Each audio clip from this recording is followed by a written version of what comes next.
We've been working on classifying some mechs for new players, a way to organize your collection, figure out acquisition of new mechs, but let's be honest, eventually you're going to pick up everything that you can anyway. That's part of Battletech, wanting to try out different configurations, different lances, and of course, being a miniatures-based game, there is absolutely nothing holding us back. In this vlog, I wanted to explore the idea of a trooper mech.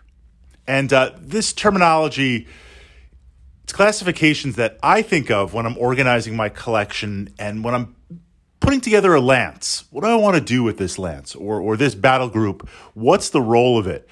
Because just to kind of framework the different ways of viewing mechs, having a plan for your lance on the table means as soon as the game starts, you've got tactical momentum. I'm going to move this group here. I'm going to do this. I'm going to utilize that. And whatever your opponent throws at you, you are going to not be reactive to it.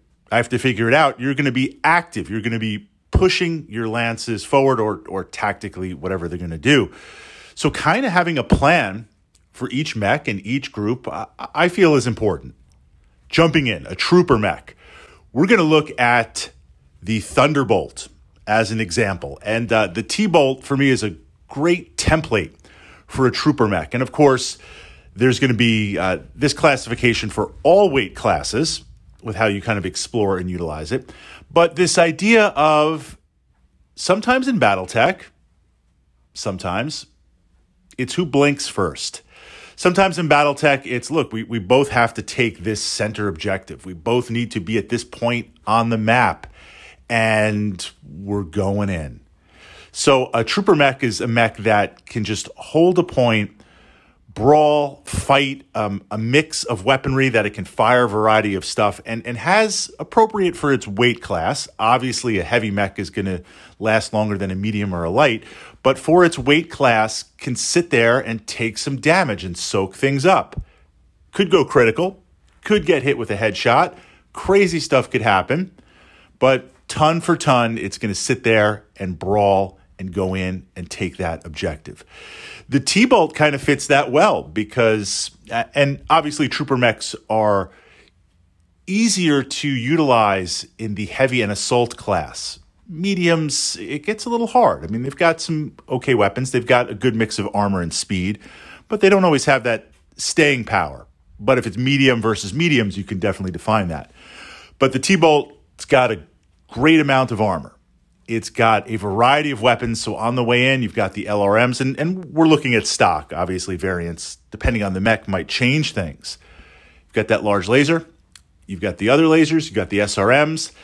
You've got the machine guns. It's got a variety of stuff just to park up there, engage multiple targets, and just hold its own.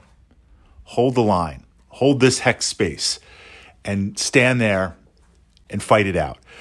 What's the difference between a trooper and a brawler mech? Well, a brawler mech is one that's going to, and there's always some crossover, a brawler type mech is one that is literally going to go after enemy mechs and brawl with them, get into close range, bring the biggest amount of weapons to bear, possibly go into physical attacks if it's a heavy or an assault. Brawler mechs are kind of going after other mechs. A trooper mech is going into the mission objective and it realizes we need to take this and hold this at all costs or as long as we possibly can. So in exploring your collection, and in the comments below, to help out the new mech warriors here, the new mech commanders, a good list of brawler mechs, a good list of solid brawler mechs. I'm going to start it off with the T-Bolt, and we'll kind of build from there, exploring different weight classes and looking at different things. Moving into this idea, as you build your collection, the different attributes of the mechs, the types, the weight classes, coming up with your own terminology, your own way to approach it, to be able to classify these machines, to understand the role that they're going to have on the table.